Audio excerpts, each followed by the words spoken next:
Erica Green. Police were looking for an elderly man who had been reported missing by his buddy on the evening of April 28, 2001, in the woodland area of Hibbs Park, 59th Street near Kensington Avenue, Kansas City, Missouri. However, they were unable to locate the man and instead came upon the horrifying discovery of a toddler's headless body in the woods. A plastic bag containing the missing child's hat was discovered on May 1, 2001, approximately 200 yards away from the location of her severed head. Nobody had filed a missing child report, and the youngster's head had become unrecognizable. Precious Doe was the name the police gave her because they didn't know who she was. There are still a lot of uncertainties about this revelation. Who was this young person? Why had her death been handled so gruesomely? So let's go right into this mystery without further ado. Kansas City, Missouri, is renowned for its expansive grasslands, undulating hills, and breathtaking scenery. Numerous cultural attractions, such as museums and art galleries, are abundant in Kansas. With more than 20 official wildflower trails spread over the state's rural and urban areas, it is aptly known as the Sunflower State. One of the cities in America with a high crime rate is Kansas City, which has a population of over 500,000 and a high violent crime rate of 57 per 1,000 persons. And this city is where our narrative starts. In order to pick up Erica for a family gathering, Michelle and Harold returned to Betty's residence on April 4, 2001. Easter was quickly approaching, so Betty prepared Erica to spend the holiday with her and was hesitant to let go of the little girl because of how much she loved her. But since Michelle was the biological mother, Betty was at a loss for options. Betty packed up Erica's belongings, which included her new outfits that she bought for Easter and her favorite doll. Unaware that it would be her last encounter with Erica, she said goodbye to her. It is likely that Harold and Michelle decided to bring the youngest of their children to Kansas City, Missouri, because Harold had children of his own before they met. Harold abducted Markeisha Johnson, his 6-month-old child. For various circumstances, they did not move to Kansas City with all of their kids. First, Lawanda Driscoll, Harold's cousin, owned the flat in Kansas. Second, Michelle had already moved her other 4 children to another location. After a few weeks, Harold's cousin Lawanda Driscoll realized that Erica had vanished from her life. Inquiring about Erica's whereabouts, Michelle informed Lawanda that Betty Brown had traveled from Oklahoma to pick Erica up. An unidentified individual called the police on the evening of April 28, 2001, claiming to have been attempting to contact his friend for some time but not being able to. He requested assistance from the police in doing a welfare check on his friend, which the officers provided. However, after failing to locate the man at his home, they were forced to search the forested area close to Hibbs Park, located at 59th Street and Kensington Avenue in Kansas City, Missouri. The police received a call informing them that the individual they were seeking for had been located after some time of searching. But just as they were ready to depart, they came upon a horrifying scene. It was a toddler's severed body. The body was found naked. Therefore, the authorities quickly concluded that it belonged to a female toddler. The discovery was viewed suspiciously by the police right away. They questioned why the body of a toddler would be found in the woods and why no one had gone missing in the vicinity of the youngster of that age. The investigators encountered an impasse. There was absolutely no way the investigation could proceed without the head of the body. They were only able to ascertain the child's age and gender. They discovered that the dead body belonged to a black girl who was probably between 3 and 6 years old, and that she had suffered abuse prior to her murder. About 200 yards from where the child's body was recovered, on May 1, 2001, 3 days after it was discovered, a volunteer searcher discovered the child's head wrapped in a plastic bag. An ashtray that the police thought to be the murder weapon was found next to the body. However, the head was so badly decayed that the authorities were unable to identify the owner of the body even after it was discovered. The victim's age and the brutality of the murder quickly brought the case to the attention of the country. The investigators kept looking, hoping that the child's parent or guardian would show up to claim her body, but they got no response. The victim was given the nickname Precious Doe when it was determined who they were. Before long, A large number of people offered their time to help publicize Precious Doe by distributing leaflets, asking inquiries at door, and using radio, television, and newspapers to uncover further information about the victim's identity. The case was frequently highlighted on cold case files and America's Most Wanted lists in an attempt to identify the young child. However, despite everything, no one claimed the infant and no witnesses came forward. Public donations helped fund Precious Doe's funeral, which took place in December 2001 at Hibbs Park, not far from where her body was discovered. There were hundreds of individuals present, and the locals turned out in large numbers. But despite all the attention the case received, nobody knew for sure who Precious Doe was. To do an autopsy, the police dug up Precious Doe's remains in 2002, and the outcome demonstrates that, before to her murder, she had been severely beaten with an ashtray and mistreated. Nothing was discovered in the ashtray when police examined it for fingerprints and DNA. Researchers examined Precious Doe's skull in July 2003 and also constructed a bust depicting her possible appearance. The case was so well known that the authorities were inundated with tips, some from close friends and family and others from a great distance. The police were called about the case by Jamaica at one point, but they discovered it had nothing to do with Precious Doe's identification. Soon, the public lost hope as the police were preoccupied with other cases. However, Alonzo Washington, a strong advocate for Precious Doe's case, never gave up on finding the truth. Every year, Alonzo placed advertisements regarding the case in a local newspaper. Because the victim was a Black American, Alonzo had the idea to publish the advertisement in an African American newspaper during Precious Doe's 4th-year commemoration in April 2005. He also designed t-shirts featuring a bust image of Precious Doe, and that turned into the pivotal moment the case required. A man calling Alonzo on April 30th, 2005 said his name was Thurman McIntosh. This man turned out to be Harold Johnson's father.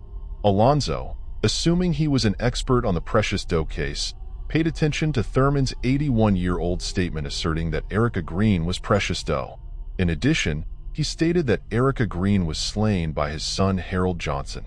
Thurman was asked by Alonzo why he hadn't revealed the information since 2001 and had only done it in 2005.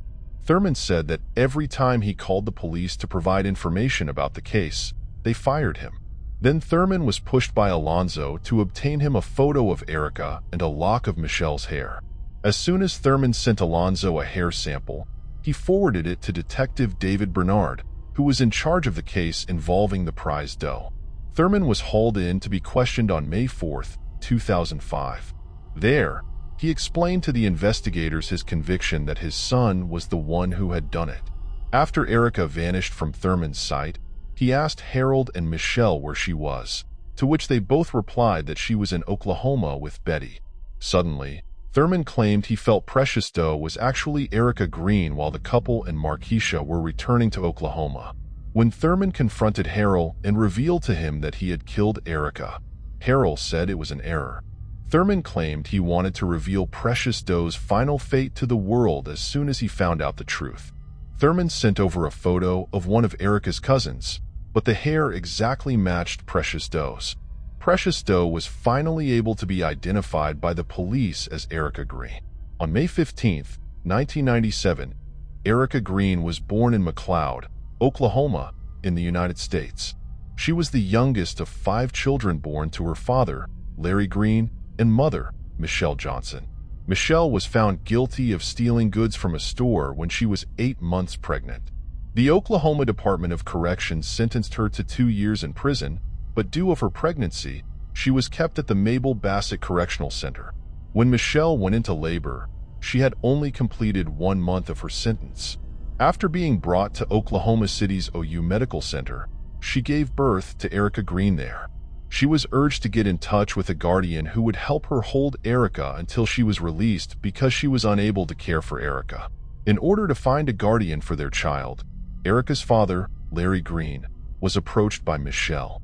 Then Larry would give a call to Betty Brown, a friend of Larry's mother who was in her late 60s. When Betty arrived at the prison, she was given several tasks to complete in order to be granted custody of Erica. To determine if Betty was qualified to have care of the child, the authorities at the correctional facility did not run a background investigation. All she had to offer was her driver's license and a Sam's Club card. A paperwork needed to be signed by her. On May 16, 1997, after this was completed, Betty was given custody of Erica Green. Betty characterized Erica as one of the most independent children she had ever encountered, and she loved and cared for her as if she were her own. She added that Erica was a beautiful girl with a constant smile. People adored her whenever she brought Erica along to church. On October 23, 1997, Michelle was then granted a probationary release. Michelle only occasionally went to see Betty Brown to see how her child was doing, which suggested to Betty that she wasn't all that concerned in looking after Erica. By the time Erica turned 3 years old in 2000, Michelle had moved on to Harold Johnson, her future husband, whom she married in 2002. Harold Johnson invited Michelle to live with him soon after at his Oklahoma home. Following confirmation that Erica's body belonged to her, the police searched for her mother Michelle and her partner Harold. Harold and Michelle were at the Muskogee County Jail in Oklahoma after being detained on several warrants. The police did not hesitate to act. They went straight to the facility to question Harold Johnson and Michelle. The first person to be questioned was Michelle. Michelle recognized her daughter Erica from the photo the police showed her during the interrogation, and she also pinned a note on the reverse. "I'm sorry, Mama," she wrote. "My heart and soul will always be with you. I'll always love you, Tiny E." She consented to tell the police how the murder occurred after completing that. Michelle claims that after the family got home in the evening of April 2001 at around 8 o'clock, Harold quickly started to get drunk and high on PCP. While Michelle went to the loo, she gave the order for Erica, who shared a room with Harold, to go to bed. Harold started complaining about Erica being naughty before she even finished her shower because she wouldn't go to bed. Harold got upset after telling Erica to go to bed 5 or 6 times. Erica was already out of bed when Michelle emerged from the loo. Then she told Erica to get back in bed, but Erica didn't move. Harold kicked Erica till she passed out at that moment. Michelle claimed that even though she hurried to get Erica and put her in a chilly water, Erica refused to awaken. Michelle realized then that something grave had occurred. After roughly 15 minutes, Erica was still asleep and unresponsive when Michelle carried her to the toilet and lay her on the floor. At that moment, Erica was in need of medical attention, but Harold and Michelle chose not to seek it because they still had outstanding warrants. Even though Michelle realized Erica could not survive, she agreed not to call for help because she didn't want to go to jail. Erica remained unconscious for 10 to 14 hours, and she had passed away by the next morning.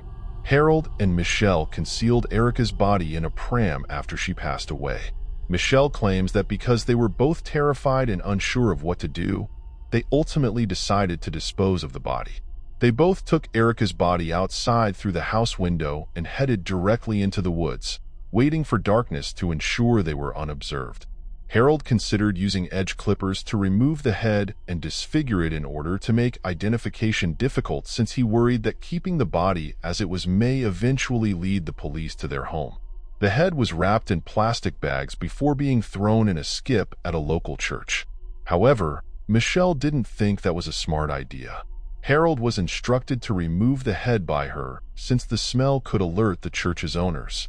Harold threw the head in Hibbs Park's forested section, following his wife's advice. After removing Erica's clothing from her body and giving them to Michelle, Harold left her body in the woods. The two of them went back to their house and entered the room by the same exit. LaWanda Driscoll would soon discover Erica was missing, even if no one witnessed what they did. Michelle lied to Mom when she was asked where she was, saying she was lying in the room because she was sick. Michelle wanted the cops to take her to meet Harold after giving her version of events. She encouraged Harold to confess to his crimes, telling him that she had already done so. Michelle was first outraged with Harold and pleaded with her to retract her testimony, but she had already made up her mind to testify against him in court. Harold afterwards consented to give an oral testimony in which he detailed the manner in which he killed Erica and took her head. He took a picture of Erica while he was being questioned. and he placed a statement underneath it saying, "I'm so sorry that this happened, and I hope that you forgive me for what I have done, and my heart and soul will always love you. Harold Johnson, I shall always miss you." Numerous individuals who exerted great effort to secure justice for Erica found comfort in the charging of the offenders in this case. The public made the decision to bury Erica properly under her true name on August 2005. Unfortunately, Erica's father, Larry Green, was incarcerated at the time. Alvin Brooks, a councilman for Kansas City, said that he and others attempted, but were unable, to obtain authorization from Larry Green to attend the funeral of his daughter. Despite the fact that Erica's family was not present at her funeral, she will always be joyful since so many people worked to secure justice for her. Lawanda Driscoll shared her story of her knowledge of the situation as well. She claimed that Harold had been abusing Erica in the days leading up to her death. Lawanda claimed that Erica's scream from the bedroom was the last thing she heard from her. Lawanda claimed that because Erica was not accustomed to living with her mother and stepfather, she wept a lot, and that this caused Harold to hit her even more. Harold would be Erica for everything, no matter how insignificant, she added. Lawanda reported that she overheard Harold saying, "Michelle, I'm going to do something bad, so go take care of your daughter." She now feels the big bang coming from the bedroom a week or so later was the kick that knocked Erica out. Michelle assisted with handing out posters and even shed tears during the girls' vigil, according to Lawanda, when everyone was searching for Precious Doe's identification. Lawanda claims that Michelle was always willing to respond to inquiries about Erica. Harold and Michelle were accused of killing Erica Green on May 5, 2005, putting a child's well-being in peril, leaving a corpse unattended, and tampering with tangible evidence. Michelle was not put on trial until 2007, at which point she entered a guilty plea to second-degree murder and other associated offenses, receiving a 25-year jail sentence. Harold began saying things that would implicate Michelle as soon as he learned that she would be testifying against him. He said that Michelle had never really given Erica any thought. He claimed that on occasion, Michelle would leave Erica alone to go do drugs, but the investigators are already aware of everything he claimed. Harold remained untried until 2008. First-degree murder would not have been the cause of Erica's death, even if her autopsy revealed that she had a closed head injury, a condition that happens when the head strikes an object. However, the neurologist stated in court that if Erica had gotten care in the final hours of her life, she might have lived. Following many days of deliberation, the jury convicted Harold guilty of first-degree murder, child abuse, and endangering the welfare of a child. Harold was given a life sentence without the possibility of release in November 2008. Harold filed an appeal, maintaining his denial that he is the person the state said he is. The state attorney and the defense lawyer exchanged arguments during which Harold's side maintained that the murder was not planned. But according to the state, Erica's murder was planned. Michelle disclosed during her confession that she had instructed Harold to direct Erica exclusively to Marquisia and not to order Erica about the night of Erica's death. According to the state, Harold became irritated by Michelle's statement and considered killing Erica at that very moment. Furthermore, the autopsy reveals that Erica was kicked several times, indicating that Harold continued to kick the young child on purpose while being aware that she might not survive. Harold's decision to appeal the verdict, according to Judge John Torrance, was not indicative of regret. The judge dismissed Harold's appeal, calling him a textbook sociopath who refuses to accept responsibility for his conduct and asserting that the murder was not premeditated. Many were relieved by Erica's sentence, even though the revelation of her identity provided comfort to those who had been rooting for her. Everyone in attendance during Erica's sentence was happy with Harold's decision. However, several others wanted Michelle to receive the same punishment. In addition, Erica's biological father, Larry Green, sued the Oklahoma D.C., raising concerns about the procedures used to decide who gets custody of children born to jailed moms. Nonetheless, the Department of Corrections and the Department of Human Services decided to implement new protocols to guarantee that infants delivered to prisoners will be submitted to the Human Services Department for appropriate treatment. The tragedy of Erica Green serves as a warning that evil exists in human hearts. While it is common knowledge that parents treasure and constantly guard their children, it is horrifying and depressing to learn that some parents would rather preserve themselves than risk anything bad happening to their offspring. Many of the people who are aware of Erica's case have opinions regarding the sentence.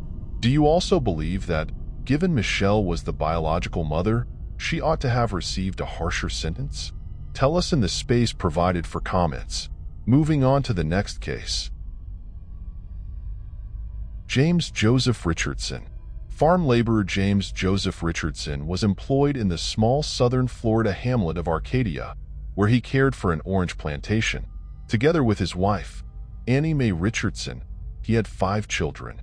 The 7 children, ages 2 to 8, were raised by Annie and her 2 children from her previous marriage. Bessie Rees, a neighbor, watched the kids while James and Annie worked because they were both full-time employees. The 3 youngest children remained with Bessie on October 25, 1967, while the 4 older children went to school. The 4 kids came home from school at lunchtime to join Bessie and their siblings for lunch.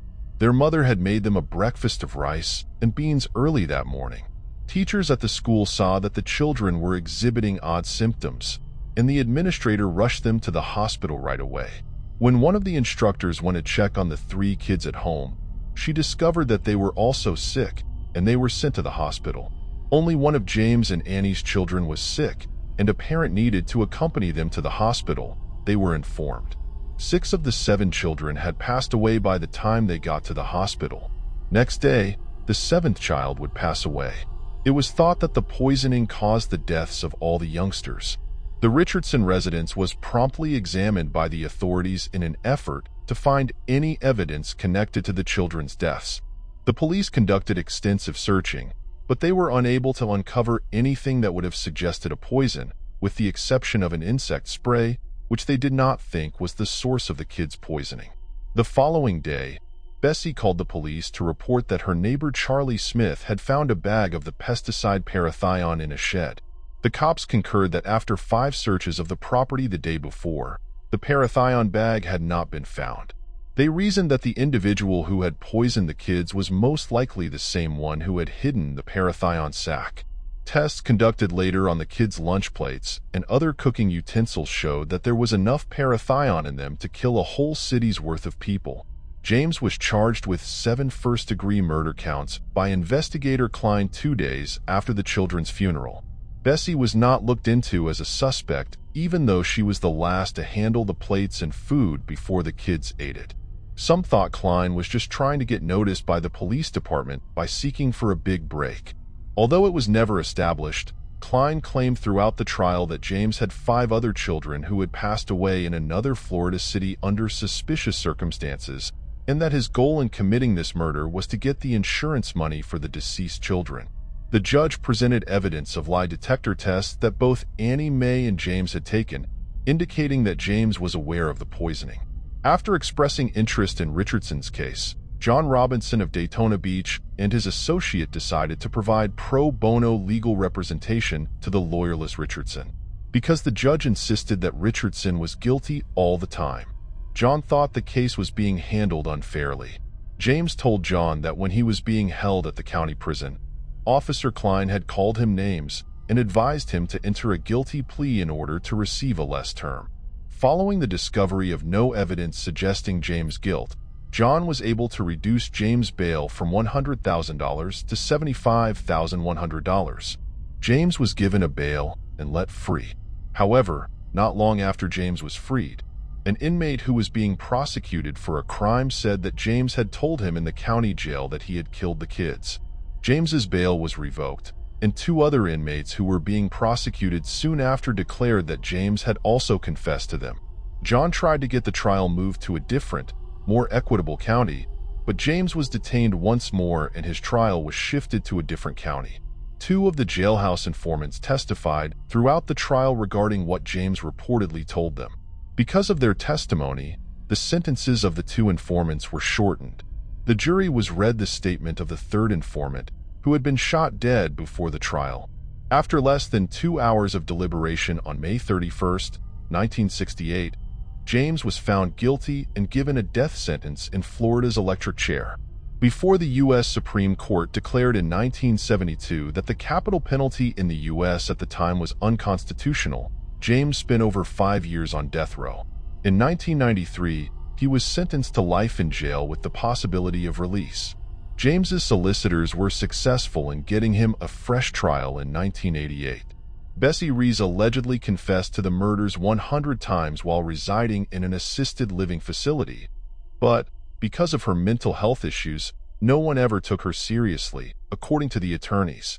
Bessie Rees was discovered to be a convicted killer as well. At the time of the children's killings, she was on parole and had reportedly used poison to kill her ex-husband. There was proof of a cover-up by the local judge, State Attorney Frank Schwab, and Sheriff Frank Klein, which they all denied. In addition, the lone surviving jailhouse informant changed his narrative, claiming he was given a reduced term in exchange for his testimony.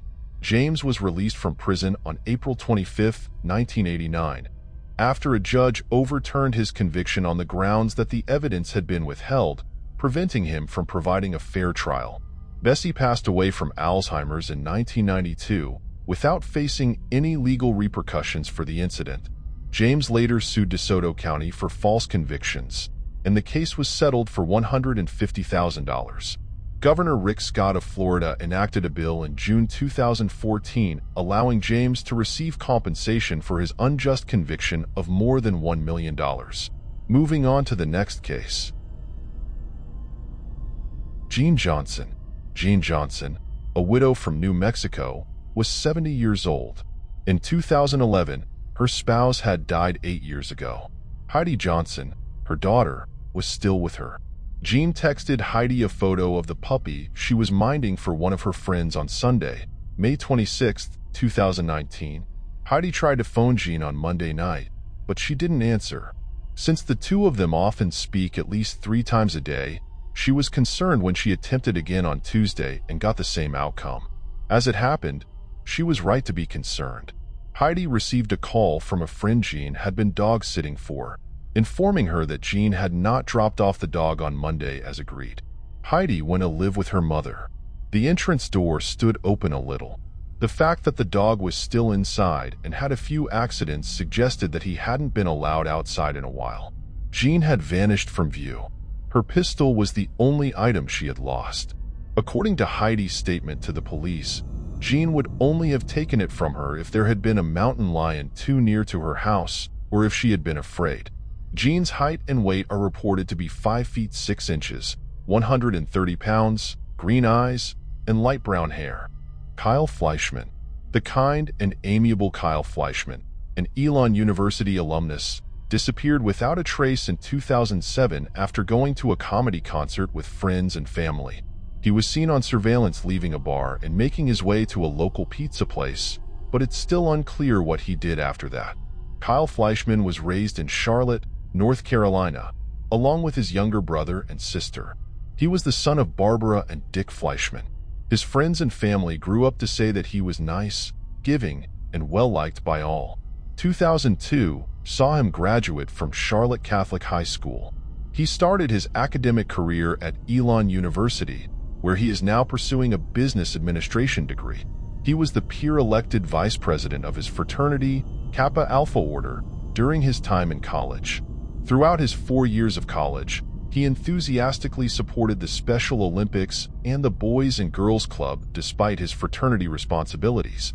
Following his graduation from Elon in 2006, Kyle first returned to his Charlotte, North Carolina, parents' house. In 2007, he started working as a healthcare recruiter at Maxim Healthcare Services and moved into an apartment in South Charlotte with 2 roommates. Those who knew him describe him as trustworthy and say that even though he worked long hours, he always found time to fully enjoy life and his family. An outgoing person, Kyle had a large and varied group of friends, but although he was gregarious and charming with women, people who knew him well said that he was single when his nightmares began. When Kyle's mother was given a breast cancer diagnosis in the autumn of 2007, the family was greatly affected. Kyle was 24 at the time. Being close to his mother, Kyle gave her confidence that they will overcome it together. On November 8, 2007, Kyle invited his mother to a comedy event with Dane Cook at the Bobcats Arena, hoping to brighten her spirits. Noelle, Kyle's sister, made the same decision to go with her mother and brother. Kyle also scheduled a get-together with a few pals for that same night to go to the comedy show and get drinks. It was remembered that November had been especially crisp and frigid, with lows of less than 32 degrees Fahrenheit at night. Before the comedy gig on November 8, 2007, Kyle and his buddies got together at Daniel Scagnelli's residence. Rather than taking their cars into the city to witness the event, they opted to order a cab because they intended to consume alcohol. After dropping Kyle's car off at Daniel's, they went to a nearby pub for some food and drinks before heading to witness Dane Cook's set. They were joined at the event by Kyle's mother and sister, and it seems like they all had a terrific time. Kyle was said to have been in a happy disposition the entire time. Barbara and Noelle thanked Kyle for a fantastic evening as they made their way home after the show. Following their final goodbyes to his family, which they had no idea would be their last, Kyle and his buddies spent the rest of the evening at the well-known sports bar in uptown Charlotte called the Buckhead Saloon. The pub, which draws a younger clientele, was busy as usual on Thursday night. According to Kyle's buddies, there was a lot of partying that evening. At the busy bar, they had drinks, chatted with old friends, and made new ones. Friend Daniel noted during the evening that Kyle never seemed overly drunk and that he seemed to be in a good mood. With the stroke of midnight, Kyle's friends said goodbye and slowly drifted away, leaving him with his best friend Daniel. Daniel asked Kyle if he was coming along when he thought it was time to call it a night at 1 a.m. But Kyle wanted to keep the night going a little bit longer, promising Daniel he would grab a cab later to get his car. Daniel had no idea that this brief encounter would mark the final time he would see his pal. When Daniel awoke that early in the morning, Kyle had left a missed call. Since Kyle did not leave a voicemail, he did not give the missed call much thought at first. When he attempted to reach him again, his phone went straight to voicemail. Daniel claims he thought Kyle was still sleeping from the previous night, which is why he did not answer his phone. But as the morning wore on, Daniel saw Kyle's car remained parked in front of his house. Daniel said that's when he started to worry because this wasn't like his closest friend, who had always been the one in charge. He attempted to reach Kyle once more, but the calls ended up in voicemail. The flatmate of his best friend answered the phone after he did, informing him that Kyle had not come home that evening. Daniel was apprehensive to phone Kyle's parents at first since he didn't want to disturb them, but eventually he got in touch with them since he thought Kyle would be at their house. But when they spoke more, Daniel became concerned to hear that Kyle's family had also missed calls from the 24-year-old early on November 9th, before daybreak. None of the family members who were contacted had received the calls because of the late hour, and they stated that they hadn't spoken to Kyle since the previous evening. They eventually reported that, despite their best efforts, they were also unable to contact him. Trying not to panic, the family did not give up. It was quite probable that Kyle had overindulged in alcohol and spent the night sleeping on someone's couch. In order to find out if Kyle would get to work on time, they waited. But when Kyle failed to appear at work, his family filed a missing persons complaint with the authorities. But the family found out that they had to wait 48 hours to report Kyle missing because he was an adult. The family made the decision to start their own inquiry in the interim. To assist spread the message, Daniel made a Facebook page for the missing person and they hired a private investigator. The Facebook page garnered 60,000 followers in just 2 weeks. Ultimately, the police used the CCTV footage from the bar to start their investigation and spoke with customers who were there when it happened. The detectives created a timeline of events with the help of the witnesses and the security footage. The CCTV footage shows Kyle talking to a woman at the bar after Daniel left around 1 a.m. The woman seemed to be at the institution with her partner. Then Kyle and the woman danced together, which clearly infuriated her boyfriend. The time when the man approached Kyle with his 2 pals, and they started talking was also caught on camera. The man and the woman left the institution as a result, even though the scenario did not turn into a violent conflict and the discourse was just mild. Kyle called his sister at 2:19 in the morning, but she didn't answer and he didn't leave a note, so it's unclear why he called. In the moments that followed, Kyle appears to have forgotten his debit card and his coat when he left the bar around 2:20 in the morning, according to security footage. Kyle had given his debit card to the bartender when he arrived, just like many other customers, and his drinks were added to his bill all night long. It's possible that Kyle truly forgot about the open tab because the barman noted that it's rather normal for individuals to forget their cards at closing time. Many believe that Kyle was more inebriated than Daniel had previously believed, which would account for him forgetting his coat in the bitterly cold 32-degree temperature outdoors, as well as his error with his debit card. But the family's private investigator presented a different angle, suggesting that Kyle might not have been drunk when he decided to leave his possessions behind, and instead had made a conscious decision to leave the bar quickly. The private investigator's theory states that Kyle might have intended to return to the pub later to retrieve his stuff and planned to catch up with the woman he was dancing with. It's also possible that he departed quickly to prevent any further conflicts. The exact reason for his actions is still up for debate and speculation. Still, 2:30 a.m. was the next verified sighting of Kyle. One can observe Kyle strolling along College Street in the direction of Fuel Pizza, a pizzeria. Kyle could be seen strolling from right to left in the video. Even though Kyle didn't seem to be stumbling, it was difficult to tell from the shaky video whether or not he was overindulged in alcohol. Police were informed by a Fuel Pizza employee that Kyle had entered the establishment and requested an enormous pizza with every topping possible.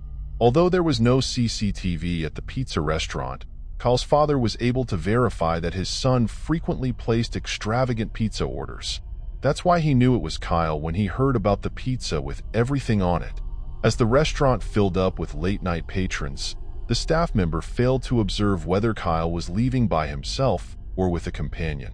Kyle picked up the phone a few times after he left the restaurant. He may have contacted the Buckhead Saloon at 2:42 a.m. to find out what was remained of his possessions. 10 seconds was all that the call lasted. Sadly, nobody responded.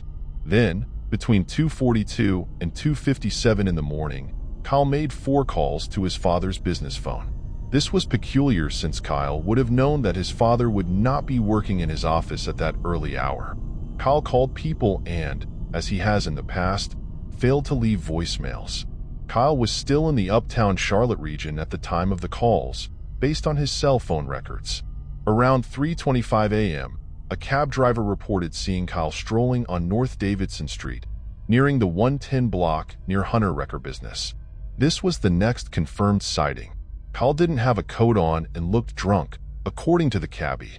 Although Kyle was not a newcomer to Charlotte, residents claim he should have known that the neighborhood, known as Noda, was home to gang members and drug traffickers who controlled the area with a very hard hand. The neighborhood was not just unsafe, but it was also the opposite way from Kyle's condo. At 3:28 a.m., just 4 seconds after the cab driver's sighting, Kyle made a brief phone call to his best friend, Daniel.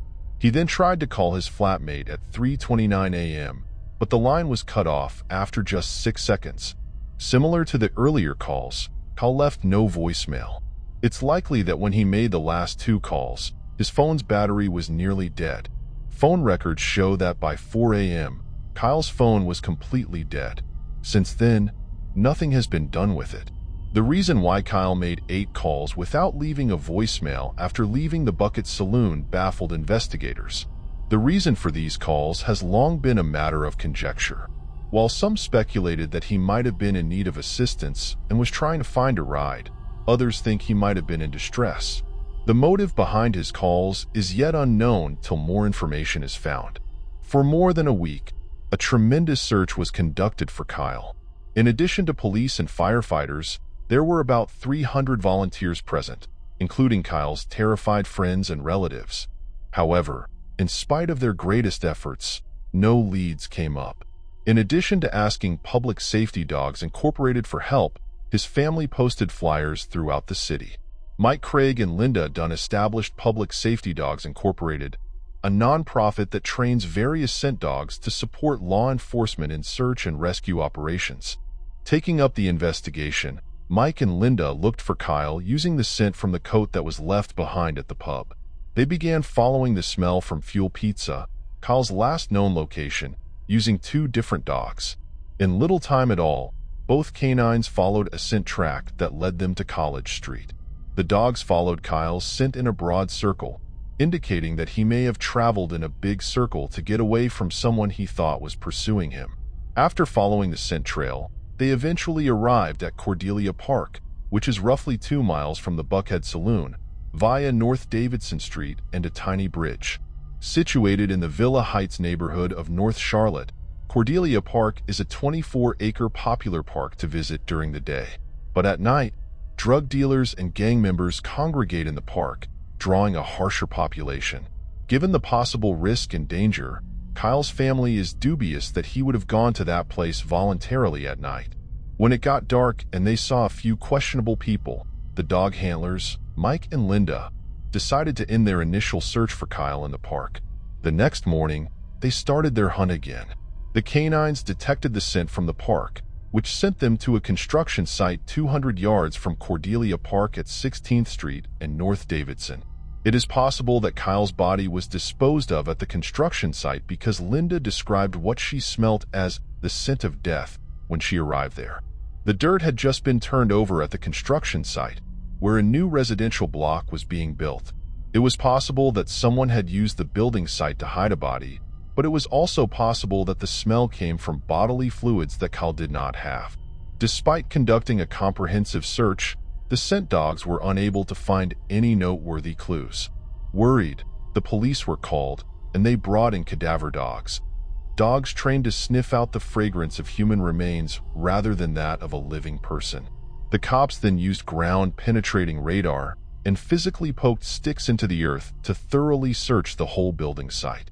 But in all their thoroughness, they found nothing of any importance. After a while, work at the location resumed, possibly removing any more evidence or hints that might have surfaced during the inquiry. Since Kyle vanished, nothing has happened to his financial accounts. It's estimated that when Kyle vanished, he had just roughly $6 in cash on him. There was never a sign of Kyle Fleischmann, even after thorough searches. Many theories have been proposed, but none of them have been verified.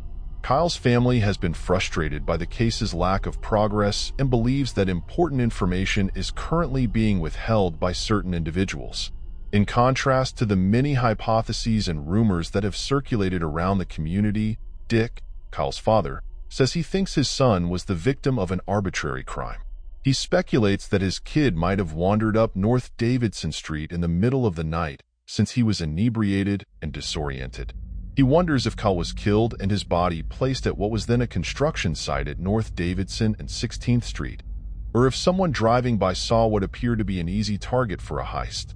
In the end, the family relocated out of Charlotte in 2010 and settled on Hilton Head, South Carolina, before relocating to Florida, where they are now residents.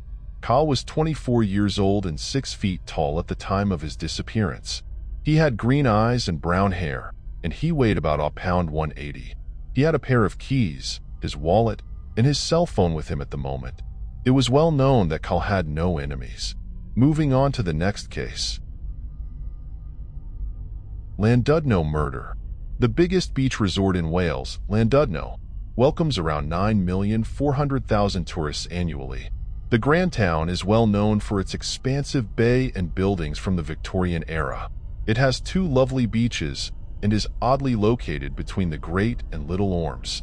On May 27, 1988, Sophie Louise Hook, then 7 years old, was born in Cheshire, England, to Julie and Christopher Hook. Christopher worked at an advertising business, and Julie was a teacher.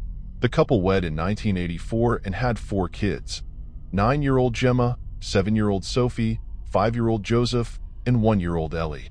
In particular, Gemma and Sophie had a deep bond and enjoyed playing together. The most outgoing child in the family, according to the neighbors, was Sophie. It was said of Sophie that she was a cheerful and kind girl. With Julie's sister Fiona and her husband Danny Jones, who now resided in North Wales, the family was very close. Like the Hooks, the Joneses had 4 small children. The 8 youngsters had such a close kinship that those close to the family remember them more as Candace siblings than as cousins. The Joneses invited the Hooks to join them in celebrating their son Luke's 9th birthday on July 29, 1995. The Hooks ate breakfast that morning and then drove the 90 minutes from Cheshire to Llandudno to attend the festivities. In 1995, the large house on Bryn Labia Road in Llandudno, owned by the Jones family, was valued at £200,000. The backyard was private, with a wooden gate and a hedge dividing it from the overgrown bridle path used for riding horses. The kids splashed around in the garden hose, played with each other, and explored a new tent that their grandparents, Pearl and Paul Roberts, had given them for their birthday. It turned out to be the perfect place for a happy afternoon. The children loved the new tent and pleaded with their parents to spend that evening in the garden sleeping in it. The garden was close to the bright patio lights and safe, so Julie and Christopher didn't worry too much. In addition, Fiona and Danny were in the house, sleeping only a few meters away. Julie and Christopher remember saying goodnight to their kids and sending them off to their garden-side camping stay. Later on, Julie remembers that she bid them farewell with a kiss and wished them a pleasant day. "I'll talk to you later." They would never again see 7-year-old Sophie alive. This would be it. In the tent, Sophie, her sister, and 2 of their cousins, Luke and Alex, took their sleeping bags and bedded down. They spoke about ghost stories, played games, and ate dinner. At 1 in the morning, Alex, the younger boy, decided to go inside because he was afraid. Danny, his father, made the decision to check on the kids before turning in for the night at 12:40 a.m. In case any of the children decided to come inside, he kept the rear door open. When Luke, Sophie's cousin, woke up at 2:30 a.m. and looked at the time, he saw that Sophie was still asleep in the tent with her sister. He returned to his bed, but when Luke awoke around 7:15 a.m. the following morning, he discovered his cousin Sophie was gone from the tent. The entrance of the tent was ajar from the early morning dew. Luke observed that Sophie's cherished plush giraffe, Blankies, which she carried with her everywhere, was still inside the tent during her absence. He subsequently remarked, if Sophie had run away, she would have taken him with her, indicating that he understood how connected she and Blankies were. Luke told his folks right away. After more than an hour of searching the house, the garden, and the nearby fields, Fiona and Danny were unable to locate Sophie. At 8:20 a.m., Sophie was formally reported missing to the authorities.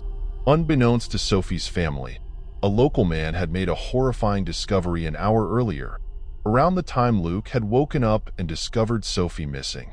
Jerry Davies, 55, left his house at 7:10 a.m. to go for his regular dog walk along North Shore Beach. He saw what looked to be a cast-off mannequin while strolling down the shore, but when his dogs freaked out and fled the area, he sensed something wasn't right. When he looked into the mannequin, he discovered it was a girl's body. After removing his t-shirt and covering her lifeless corpse, Davies hurried to a nearby phone box to call the national emergency number, 999. Later on, Sophie Hook was identified as the girl.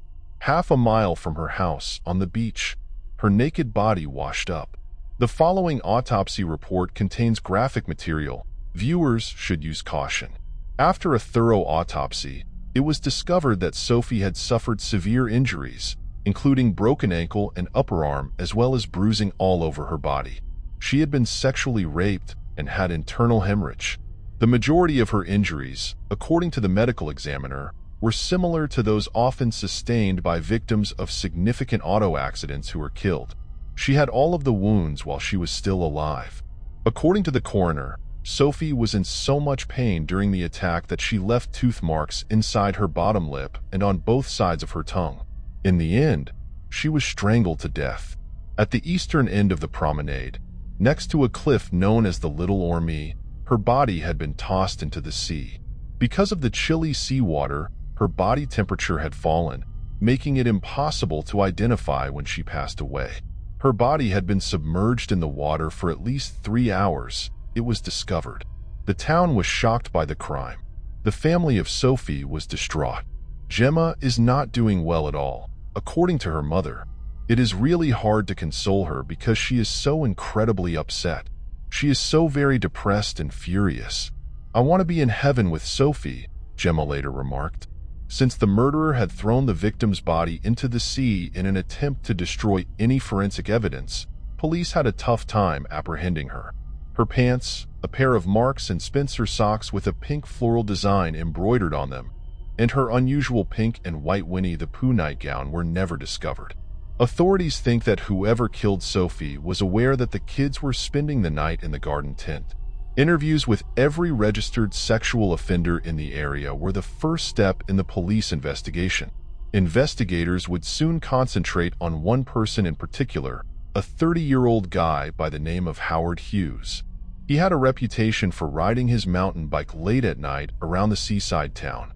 He grew up quite quickly and had a remarkable appearance because of a chromosomal anomaly known as XYY syndrome.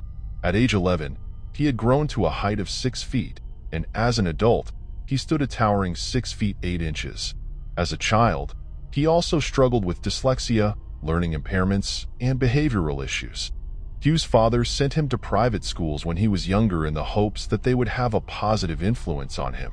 However, Wexham decided not to continue his enrollment at Lindisfarne College in Wednesday after just 2 terms. Hughes' father tried to get the school to boost their tuition, but they wouldn't let him stay. They claimed that he frequently picked fights and harassed other students. He continued to behave disruptively throughout his adult life, throughout his adolescence. Hughes had a lengthy criminal past that included convictions for vehicle infractions, theft, burglary, assault, criminal damage, and threatening behavior in addition to weapons possession. He enticed a 7-year-old youngster into an abandoned building in 1981 when he was 16 years old, and an arrest record states that he exposed himself and made unwanted approaches there. He eventually made an attempt to choke a toddler. As the youngster related the event, he said, quote, "He lifted me and threw me down forcefully. He has extraordinary strength. He found himself on top of me, both hands clutching my neck. Up until Hughes departed, the boy feigned to be dead." Hughes was given a 2-year mental health supervision order after being found guilty of assaulting the kid. After being freed, Hughes moved back in with his mother, who had just split up with his father. After being freed, he developed a more violent and aggressive personality and started picking fights with strangers. His unruly conduct made it impossible for him to hold down a work. Over the years, Hughes' father offered him many positions inside the company, but he refused to take on any responsibility. Instead, he broke equipment and got into fights with coworkers. In the years between his release in 1995, Hughes was again accused of abusing young children, ages 3, 5, and 9. When several witnesses saw Hughes riding along a route that overlooked Sophie's location, suspicion was aroused. He was indeed seen lurking in the woods by one woman, to whom he said that he was searching for some money he had dropped. Because the walkway was close to the residence, he would have heard the kids talking, which suggested he might have known they were spending the night in the garden. In addition, a policeman who was cruising the town that evening at 2:55 a.m. noticed Hughes seated on a bench close to the seafront and struck up a conversation with him. Later, in the Joneses' yard, the police found a shoe print on a rhubarb leaf that, upon closer inspection, appeared to match Hughes's shoe. The same day the body was found, at 3:50 p.m., Hughes was taken into custody at the house he lived with his mother. While being questioned at the police station while in custody, he vehemently denied having anything to do with the murder. He attested to his having wandered the entire region, including the bridle path that ran back the Joneses' home on that particular day. He denied killing Sophie, but he did admit that he was out and about when a policeman spoke with him in the early hours of July 30th. After being detained for 4 days, he was allowed to leave prison because there was insufficient evidence to prosecute him. Following a police search of Hughes' residence, pictures of minors were discovered, leading to Hughes' immediate rearrest. A cache of girls' knickers discovered by officers concealed in a stone wall. Other evidence, while circumstantial, soon surfaced. Amanda Roberts, a 6-year-old, came forward and said that at approximately 4 o'clock that Saturday afternoon, while she was playing in a park close to her house, Hughes approached her. The girl bolted when he tried to talk her into going with him. The Joneses lived less than 4 minutes bicycle ride from the park.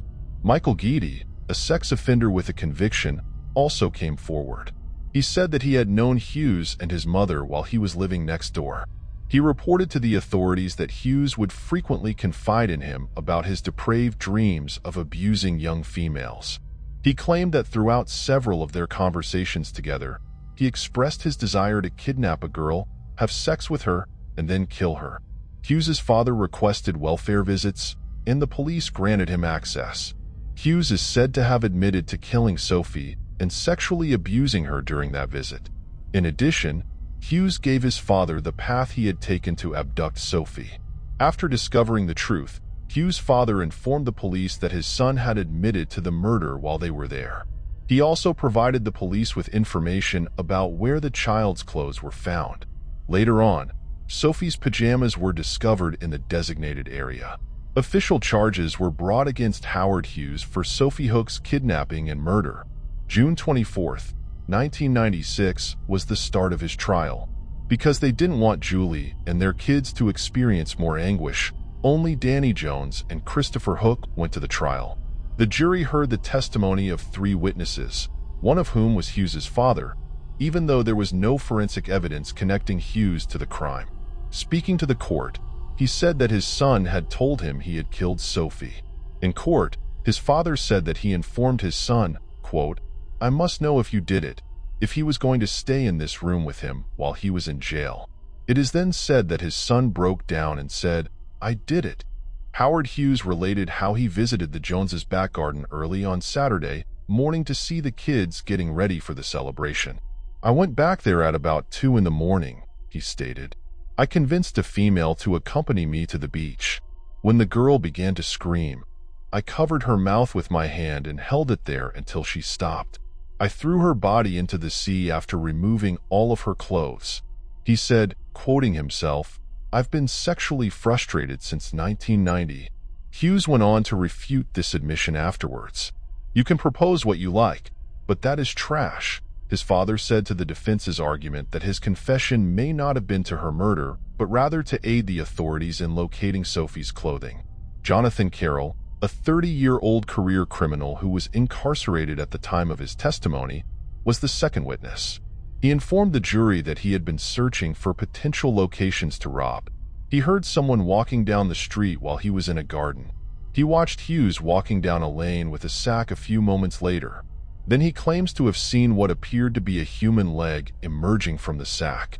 Michael Guidi, the third witness, described to the jury how Hughes had previously admitted to having deviant sexual fantasies about abusing young girls. The testimony of Alexandra Roberts, whom Hughes attempted to entice later that day, and the witnesses who saw Hughes at the bridal walk on July 29th were also heard by the court. Any claim that Sophie accompanied Hughes voluntarily was rejected by the court. Julie, Sophie's mother, said in Hughes's own words, "There have been rumors that Hughes forced Sophie out of the tent, and it's possible that when Sophie was first carried by Hughes, she thought it was her father or mother, and by the time she realized that it wasn't, it was too late." Hughes angrily denied having anything to do with the 7-year-old's murder. Denying ever speaking with Michael Guidi, he also denied confessing to his father, claiming the latter had concocted a series of falsehoods to drive Hughes from the area. When questioned about Sophie's attire, he stated that he discovered the nightgown near a deserted property, some 0.5 miles from the house, by the side of a road. He claimed that he picked it up with the idea of replacing the toilet paper. He carried the nightdress for a time before discarding it over a hedge, without using it for this purpose.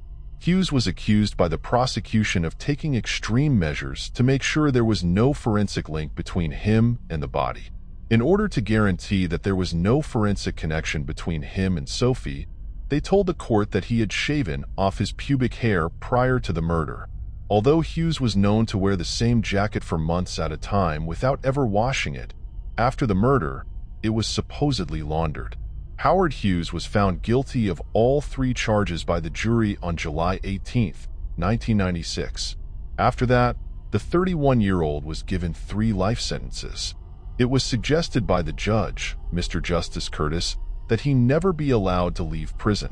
It was declared on November 24, 2002, that he would not be eligible for parole until he had served a minimum of 50 years in jail. Hughes will be allowed to be released in 2045 at the age of 80, according to this verdict.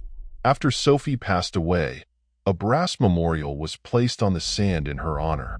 Sophie's family suffered a great deal of guilt over her passing following her murder.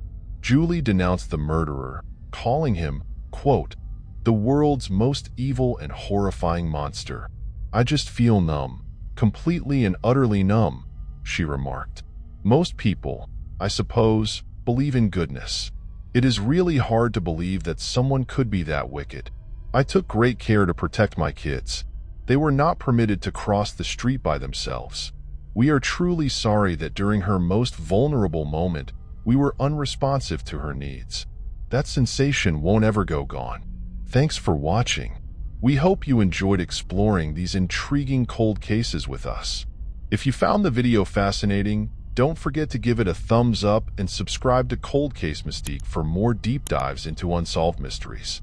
Your support helps us bring you more compelling content. Leave a comment below with your thoughts or any cases you'd like us to cover next. See you in the next video, and remember, the search for truth never stops.